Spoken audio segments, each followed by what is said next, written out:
All right, guys, here we go with the next video.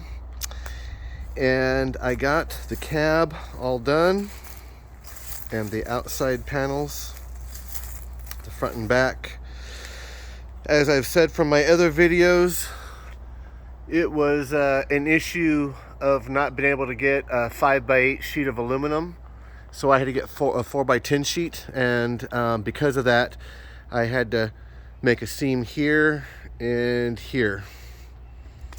But that will all be welded, just as all of this will be welded all the way around. I gotta make the pieces for here, but then this will be welded along the top. And then once that's welded, then the rivets here are going to come out. And yeah, this here, I did that on purpose because I actually made a little bit of a mistake when I was doing this. I screwed up and made this piece the same along here, but then it's tilted. And so what I should have done is it should have been parallel from the bottom line. So when I did the top and I had my 90 degrees bent in the top, and then as you can see here on the inside, so the top is bent down on the back and then it's bent down on each side. And so I had this longer, so then that way I'll go and I'll cut a trim piece that'll go in here, and then it'll get all welded all nice and neat, so it'll all just be like it's one solid piece again. And then I will cut this out to where it's parallel with the bottom. And that's pretty much, I think parallel with how this is, it's going to be pretty much right about where this is, and then where this is down here. And so if I just diagonalize across, and then that roughly is what it's going to be in order to do that. So anyways, once that's done and all this cab is, once it's welded along here and then the seam under here too, I'm going to be taking out all these rivets along here. These are to hold this top into place, because I had to put an 1/8 inch spacer, and then I have a 1/16 of an inch in there as well to taper this down.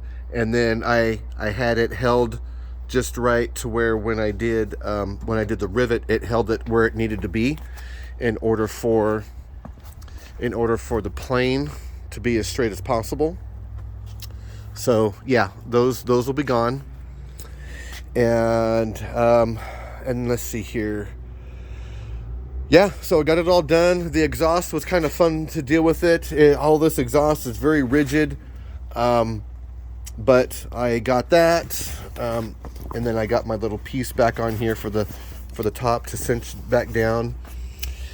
And then the hinges. So only, like, I spent a couple months, like 5-6 hours a day on eBay and Amazon and the internet, just researching and looking for parts that I knew I needed. Well, it was the only time I'd ever seen anybody sell these up-armored hinges. And as you can tell, the hinge is backwards. On the listing, the guy's like, oh yeah, I got these 2 up-armored hinges, and left, right, front, back, it's all good. Well, I had never bought these before, so I just trusted what the guy said, because apparently it looked like, he sold a bunch of Humvee stuff. And it turns out there's a left and a right, because the pattern, it's not just so on the door side, it's all uniform, so that could be flipped or whatever. But there's a pattern, so it means there's a left and a right. Now, the reason why I have this on here is just because I wanted to get the holes drilled out and all ready to go. And then I found a guy on, one of the guys on a Facebook group page. It's like a Humvee repair, and it has kind of like a long name. But anyways, so he's going to sell me a driver's side, and I should be getting that next week. And then what I was thinking what I'll do with this is I'm going to need a hinge for my platform across here once I get to that point. And then so what I'll do is I'll just cut this hinge in half and then use it over here for that. So that way I don't have to buy any hinges, and this is a very heavy duty hinge, so it will serve the purpose just right. I also, over here, I have my, they're tucked out of the way on the driver's side, but I have my 5-point, but I'm only using 4-point seat belts for when it's off-road time. Normal usage, I will just use the standard 3-point, which are just fine. But yeah, you can see there on the show the top there. So I got this one over here, 3-inch wide. Got the cushions.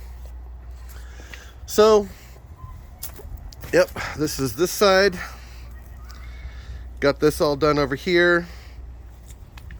Now this side piece isn't all sanded down in here, so that's why this looks like this all looks uniform here and stuff like that. And then this over here looks different, all this front section, and then down here is because that's just not sanded. Anyway, so this is just on here for right now. I just have a couple bolts. Like I have like 3 of them that are tightened down, top, middle, and bottom, and then these other ones are just sitting in here. I got those all ready to go. And then I have the that support piece in here. So actually I need to change up my bolts because I'm gonna need about 3/4 of an inch here in order for the doors to shut how I want them to shut. So that's probably not quite 3/4. It's probably pretty close, but anyways, so this hinge is good. I need to get the other one. Like I said, I still need to do get all the welding done. Well, like I said, I need to make these here, and then also too, I'm making making the pieces for in here, and that's going to go in there, and it's going to come all the way. So all this down here, this is all going to be closed off. So it's going to have a flat plate. So there's not going to be this in here, and that's going to continue all the way up. And then here, I don't know. I probably should also make the piece for here. Just like maybe just on the front side, so that way that's all blocked off right here, because that will help with the strength of everything. But that's probably how I'm gonna do it. And then this piece here, it'll come up along here, and then it'll probably stop like right here. Actually, I take that back. I designed this to where this side piece comes all the way up here. So anyways, that'll all be taken care of. And then it's going to get welded along here.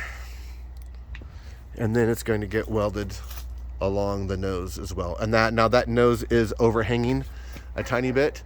But that was just by design, because I didn't want to have anything in the back. When I had this bent up, I designed it to where I would have a little bit extra, so that way if something was a little bit off, I wouldn't be screwed on a whole piece of aluminum, especially since they're like $625 a piece right now.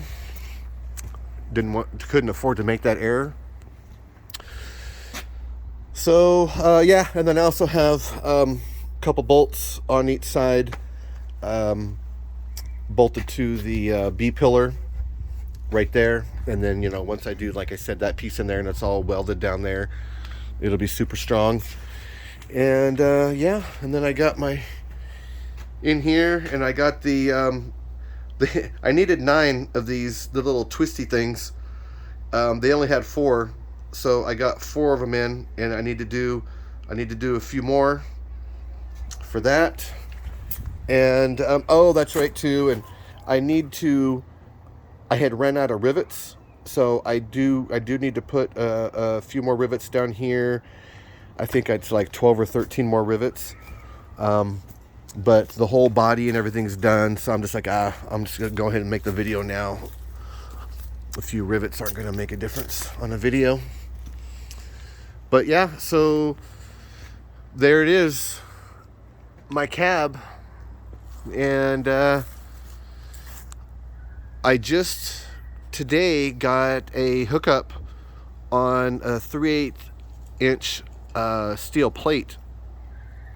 It was going to cost me $1,250 plus tax because of how the prices have gone up. And then so I put an ad out on Facebook, an ISO, and I had a guy respond, and him and his family have a welding and fabrication shop with the lasers and all that good stuff. And he has a piece that was part of a job that, probably some customer paid for, and they had a leftover piece, and he's going to sell me that for $450.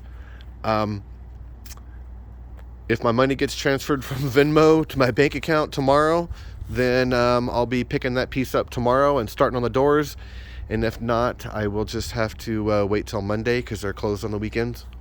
Unless he wants to make a trip over there and take care of all that on Saturday, because I'll definitely have the money on Saturday. So he said it might even be AR 500 steel.